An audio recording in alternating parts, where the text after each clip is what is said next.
so now we have started our trying on the African hairstyle for our hair. So basically, it's not wig, it's not weave, it's braid. Braid with synthetic hair. Yun lang yung option natin. Kasi para ma-feel naman natin, di ba? So, Sharifa here, the one doing my hair, is informing me na hindi niya daw higpitin masyado kasi masakit daw talaga yan masyado sa anit. And right now, medyo tricky siya kasi yung buhok ko, other than ano siya madulas, maiksi masyado. So kung hindi siya imposible, okay lang kasi gusto lang naman nating i-try, 'di ba? Wala namang problema para masubukan natin. So ang kaibahan, kaya nahirapan kami mag-maintain sa buhok ni Auntie sa Pilipinas. Walang madaling access sa ganito. Walang access sa mga product ng curly hair, walang access na madali para sa mga mag-braid ng ganito. At para sa gumagawa ng buhok ng African sa Pilipinas, mahal. Mahal. So, at least dito mura lang, nasa 200 pesos hanggang 400 pesos lang. So ngayon dinagdagan niya na ng ng fake hair. So hindi ko pala na-share sa inyo guys ang oras, time check 12:36 ng tanghali dito sa Uganda. Ayan, hindi po mainit, malamig pa din yung ating weather. Makulimlim pa din, maulap pa din. Actually, it's a little bit foggy. And I am betting matatapos to ng mga alas 3. Alas 3, which is 3 oras. Ayan. So, titingnan natin mamaya kung kamusta. But, I just get too much curious. Yung curiosity ko talaga, ayoko na lagi na lang ako nagtatanong. So, kaya talagang sinusubukan ko yung mga ganito para ma-experience ko. At how I wish I can also train myself how to do these things, guys. Kasi nga, si Mayumi ay lumalaki na at humahaba yung kanyang buhok.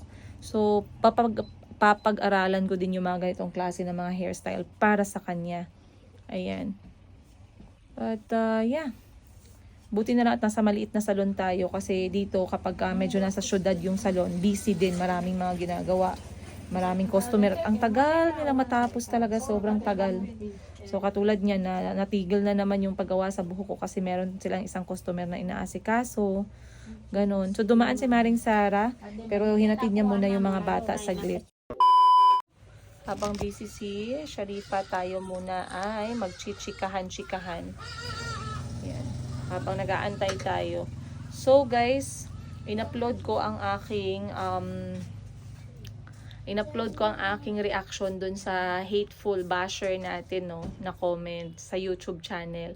And I just would like to be more specific when I told you guys I missed you so bad as well in YouTube. I am very serious. I miss you guys so big. I cannot wait to go back and tell you the stories of my life and share with you the learnings of my life. Not only sa mga magagandang bagay, kundi sa mga bagsak na bagay na ginagawa ko. Ayan. But, like I said, how it affected me as a person, nothing. It did not affect me in any way. How it affected me as a mother, I teach my kids to answer back. I teach my kids to be confident sa balat nila, sa buhok nila, sa character nila. I teach them to make sure that their character and how they treat other people is the biggest thing of all. But not those how you dress up, if they know how to do that for themselves, that's okay.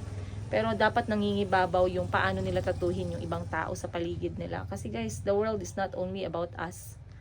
Okay? The world is about you and the people you meet every day. Okay? And how it affected me as a friend or as a one that have a big family, wala din akong pakialam. Kasi yung mga pamilya ko alam nila na carry bells ko yung mga ganyan eh. Otherwise, I will not be in vlogging journey for like 3 years if I will be affected with those kind of comments. So habang nag-aantay lang ako kay Sharifa guys, wala tayo magchichika-chika lang. Okay, update tayo. Update tayo, baka mamaya nagtataka na kayo anong nangyari dito. But 30 minutes later, we are able to make like parang 5 tirintas or 6. So mabuti na lang wala akong kakompetensya sa atensyon ni Sharifa. So Sharifa, this is your own business, 'di ba? This is your own business. Yes, You rent this place or you own it? I rent. How much is the rent? 150. Oh, so ang renta nitong kanyang tindahan guys, dyan, corner to corner, this is the entrance. 150,000 Ugandan shillings or 1,500 pesos. And I think you employ only one worker. You have one worker. What's her name? Sophia. Sophia. She worked for you very long now? Like, yeah. A year now, that's long.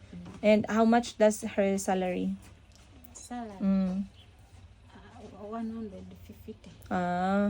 So ang kanyang assistant dito guys, binabayaran niya ng sahod 150,000 Ugandan shillings or 1,500 pesos. And you just eat together. I give Her her everything. the I house. provide her with everything. The house, she stays with you. Yes. At least you can trust her. So 1,500 pesos yung sahod niya sa isang buwan. Tapos tumitira siya kasama si Sharifa, pagkain, lahat-lahat. So she just saves her money, eh? Right, Sharifa? Yeah. Which province is she from, Sophia? Sophia. Which village? Village. East, west? Local district. Tiwaibuga village. We are village mates. Where is that? North, south, north, east, or west? East. East. East this side of Jinja. Okay.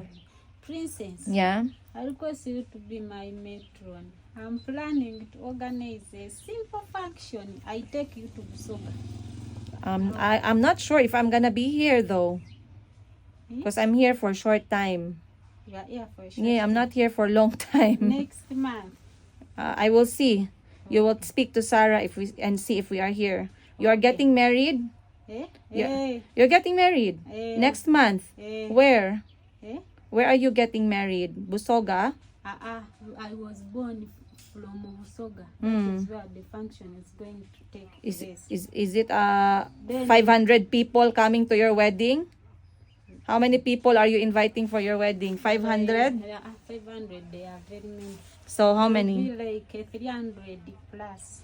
Ganyan sila dito guys, magkasal, mag-invite sila, and then yung i-invite, magbigay ka ng pera or something. Then ang bisita nila nasa 300 to 500, right? 300 to 500 people. But even 300 is many. Like 300 people. Magpapakasal na daw talaga siya guys. I want to organize the simple one. We shall see if I'm here, okay? Okay. No problem. How far is your travel From here to your Jinja? village? From Jinja to Iganga, like there are very many kilometers. Very many kilometers. So, sobrang layo guys ng bahay ni Sharifa. So, ini-invite niya kami doon. Siyempre, hindi ko naman alam kung nasaan ako niyan. Baka mamaya wala ako dito na area. So, sabi ko sa kanya, titingnan natin. Ayun. So, magpapakasal na daw siya. I did not even know. You are now ready to get married. You have your boyfriend for a long time. Yes. And what is the wedding like in your village? How many days? The beginning of the coming month. Yeah, how many days is the celebration, the function? Like 2. People will stay for 7 days, not so. For us, it's only 2 days. Only 2 days, okay. Is enough. And that the day which he be with many people, it is that very day when Where the the- function is taking. Yes, I understand. So how many cows are you going to prepare? For us there, we don't deal with cows. Like one cow preparing according to the number of people. It is going to be a simple wedding. Simple Okay. nikah. A simple nikah. So Sharifa is Muslim, so it's gonna be nikah. Simple wedding in their village. So sana maka-witness tayo ng kasalan dito guys, kasi sobrang interesting po yung kasalan nila dito talaga. Kasalan, yung burol, mga ganun. Meron talaga silang very deep traditional practices dito sa side na to ng Africa. And once again, ito ay ang Uganda, ang tinatawag nila na the Pearl of Africa. Kasi ang Pilipinas, the Pearl of Orient Seas. Etong Uganda, the Pearl of Africa. They said that they call it the Pearl of Africa because, why, Sharifa? Why are you the Pearl of Africa, Uganda? Sorry? Uganda is the Pearl of Africa. Eh, Why? Uganda. Mm. Uganda has good climate, weather. There are Very- very amazing things in Uganda. Very Interesting, green. we have different kind of animal or species of grasses. Uganda, it is the pearl of Africa indeed. So you see, Even guys. the environment, climate, it is all good. Okay, that's good. So now you know why it's called the Pearl of Africa. Kasi Africa is a huge continent. Maraming mga bansa dito sa Africa. And sometimes, nako-confuse tayo, no? South Africa ba yan? South Africa is its own country, you guys. But it is also included in the African continent. So African continent, madami pang bansa. May Kenya, Ethiopia, Rwanda, Congo, Sudan, Uganda, marami pang iba if you check it out. I'm not also geographic kind of person. Pero at least I was able to understand all this kasi nga sa pagta-travel ko over the years. Pero marami pa rin ako na hindi naiintindihan. Ayan. So tatapusin ko lang to guys and I'll see you guys later.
Sabi ni Sharifa kanina, pumasok daw ako na ituloy ko lang daw yung sapatos.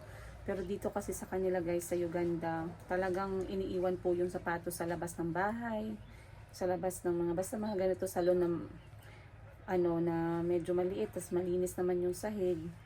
Mas maganda yung pagrespeto natin ba. So sabi nila sa akin kanina, ipasok ko lang daw, walang problema. Pero syempre, wag naman sana tayo maging entitled. Kahit sabihin nila walang problema, pero kung gumawa sila ng effort para maglinis sa tindahan nila at gumawa sila ng effort na hindi magpasok ng tsinelas nila, ibig sabihin, malaking bagay yun. So, hindi rin ako nagpapasok ng aking sorry, tumba ang aking phone. So, nakita nyo, ako po ay nakamedyas. Ayan. Nagtaka siguro kayo, bakit merong takuri dyan, madam? Yung takuri, kasi ang lamig ng tubig dito sa Uganda. So, kapag may customer, kailangan paliguan yung buhok. Naglalagay sila ng tubig sa balde, tas nagpapakulo din sila ng tubig. Sharifa, what's inside this huge bag? Those one. Is it hair? Some old hair. Old hair. Sometimes there are those ones that they don't have braids. Then we select on those hair we plait. They don't have money for buying braids. Oh, okay. But they want to pay for the braid, but they don't have money for this. So you get from there. Even crochet, see those Okay. one, they are those one who are reusable. Yeah. That you can plait it, then next time you use it. Oh, okay. So those one who has money, they plait it once, Yeah. then I keep. Those one doesn't have money. If they come, I just give them, then they pay me just money for labor. Oh, yeah. Okay. Kaya nagtatanong ako bakit merong malaking bag dito sa tindahan ni Sharifa. Sabi niya, in-explain niya sa akin, yan palang bag na yan, puno siya ng mga tagpi na mga synthetic hair, yung mga ginamit na pero pwede pang magamit ulit, mga reusable na mga pieces at accessories sa buhok. Kasi meron daw gustong magpaganda dito sa tindahan ni Sharifa. Pero ang problema, wala daw silang pera at budget pambayad sa fake na buhok. Kasi ito, babayaran mo to eh. Itong synthetic na hair na parang sagbot. Babayaran mo yan. Iba pa yung bayad mismo talaga sa paggawa or yung labor. So kapag ka may gustong gumanda, tas walang pera, pambayad lang daw sa labor meron, okay lang, ginagawa daw ni Sharifa. Pero dito niya daw kinukuha sa kanyang mga naipon na mga collection. Yung iba tira-tira ng ibang nagpagawa ng buhok, yung iba naman yung mga nagpatanggal na ng kanilang mga parang part nung buhok din, pero reusable yun siya na klase, tinatago ni Sharifa dyan. Pero syempre, kung okay sa customer na ganun, di ba? Minsan naman gusto mo magpaganda, hindi enough yung pera mo. Kahit sa atin din, no? Ba't pa tayo maging choosy? Kung wala namang kuto, okay lang. So, ganun ang estilo dito. At makikita ninyo guys, merong mga beads. Ito naman. Ayan yung mga beads. So, yung mga beads na yan, kapag may mga bata dito na nagpapagawa ng kanilang buhok, yan yung kanilang ilalagay sa dulo.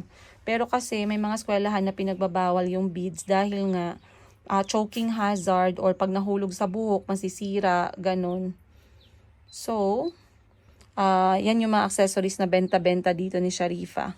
And nag-isang oras na yata kami dito, 2 oras na kasi 2:00 na eh. 2 oras. So far, I'm not sure kung nakakalahati na ba kami. Nakita nyo naman, para tayong mga wakwak dito. Rockstar.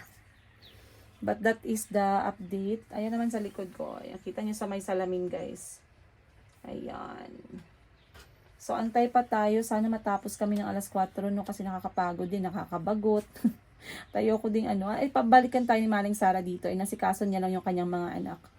At maraming nag-request sa inyo tungkol sa mga anak ni Maring Sara. Hayaan na natin yun guys. Boundary na yun ha.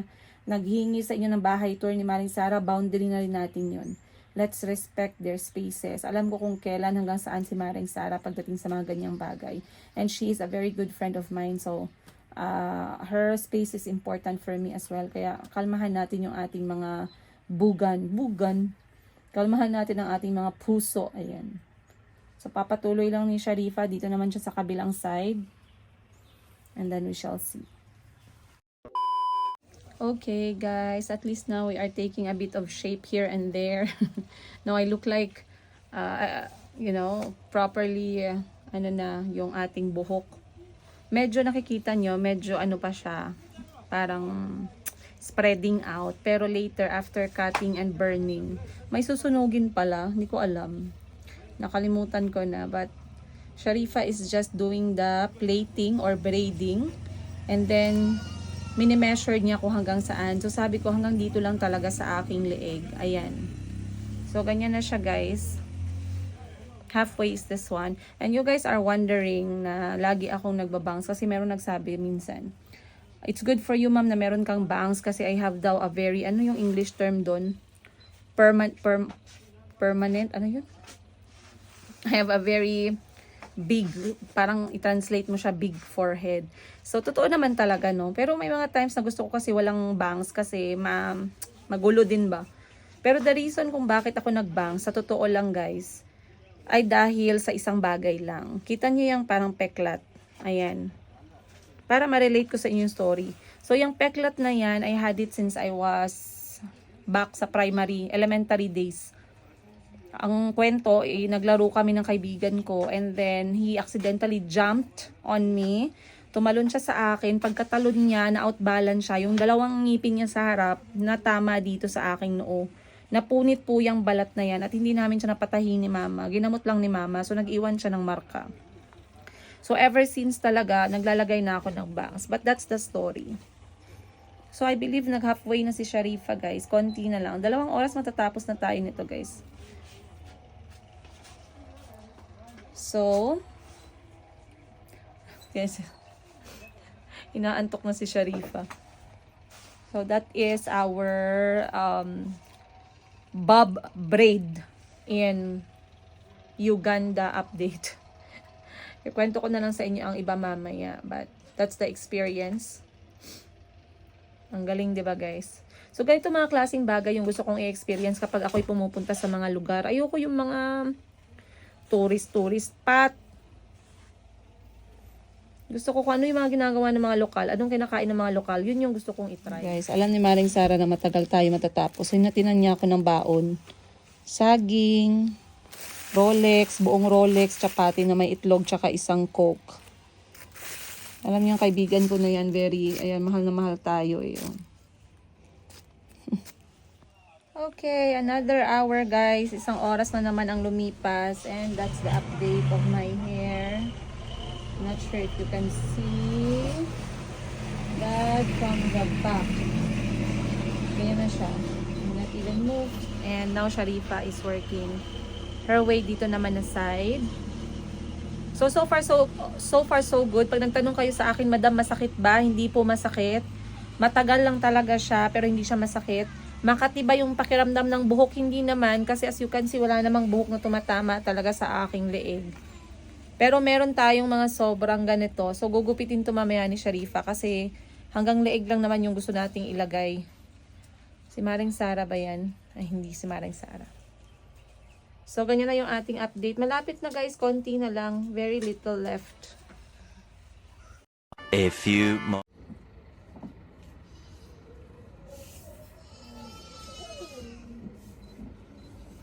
It's okay. Okay guys, another hour has passed. So, sa mga nagtatanong pala about dito sa hair texture, ganyan po yung hair texture. Kita nyo ba? Ayan. So, ano siya, magaspang siya guys. This is what they call synthetic hair. How much is 1 pack of synthetic hair, Sharifa? 3,000 pesos or 30 pesos. 30 pesos yung isang pack ng hair. And I think I've used how many packs now? 2? We on the second packet. Yes. Nakadalawang pack na ako guys. So, 60 pesos na yon. Basta lahat-lahat nasa 300 to 400 pesos. Lahat na yun ha. Bali, 4 na oras, 5 oras na trabaho sa buhok ko. Plus yung fake na buhok. Then normally, like Sharifa, how long do you wear your hair when you do braids? When you plait your hair, how long? You keep it for 1 month? 2 months? It depends on the size. Mm. If the size is big, it can stay like a month. If it is medium, 2 months. Before you change? But sa akin guys, kasi hindi ko alam kung ano yung pagiging pakiramdam ko after this. I might be keeping it baka 2 weeks or baka 1 buwan or baka 2 buwan, baka 3 buwan. Tingnan natin. Pero that's how it look like right now. And dito siya magiging mahaba. Actually, gugupitin to. Etong sobra. Ayan. Sa malapitan. Lapitan natin. Oh. Then, eto gugupitin din. Kasi maiksi lang talaga yung gusto ko. So, ayan na siya ngayon. Konti na lang talaga natira. Ito na lang talaga sa taas, guys. Ayan na lang. So, ang next na gagawin ni Sharifa mamaya, ipapakita ko sa inyo. Tatapusin niya na lang yung pagpe-plate or yung pagbe-braid. And then, I'll update you guys. Alright, guys. We are now on the final touches.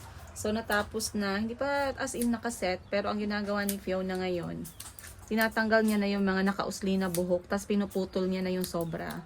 Kasi hanggang sa liig lang talaga yung gusto ko. So, watch na lang kayo, ayan, kung anong ginagawa niya. Tatanggalin yung nakausli, puputulin yung sobra. and so on and so forth. And then I can design it however I want. So, paano niya ma-make sure na hindi matatanggal yung buhol? Puputulin po ni Fiona. Puputulin niya yung, susunugin niya yung dulo. Kasi fake hair lang naman yan siya. Ayan.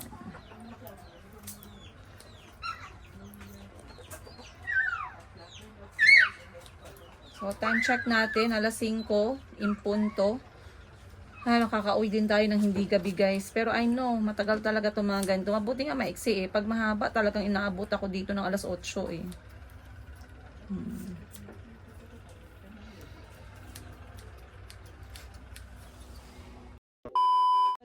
This is AC, this is N.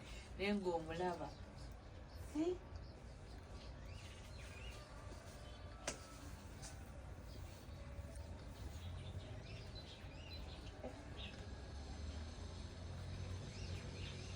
Singa rakutan mga blessing tagenda kuya kaso.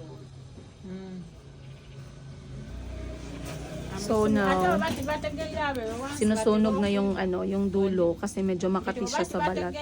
Tapos para i-lock na din siya para hindi siya mag-open. Hello guys, and we are done. We have our hair here and Fiona is just dancing. She's the one who's happy for me, but I have my fresh hair. I removed it from my face. Yes. Kasi masyado siyang masyado siyang nakaharang sa mukha. So, tinali ko siya. But that's how it looks. See you guys on the next episode. I'll tell you about my full review about my experience sa paggawa ng buhok dito sa Kampala, Uganda. Magkano nga ba? 40,000 Ugandan shillings or 400 pesos. So, ganyan lang siya, guys. Para para matry natin at kung gaano natin katagal tumakip. Let's go.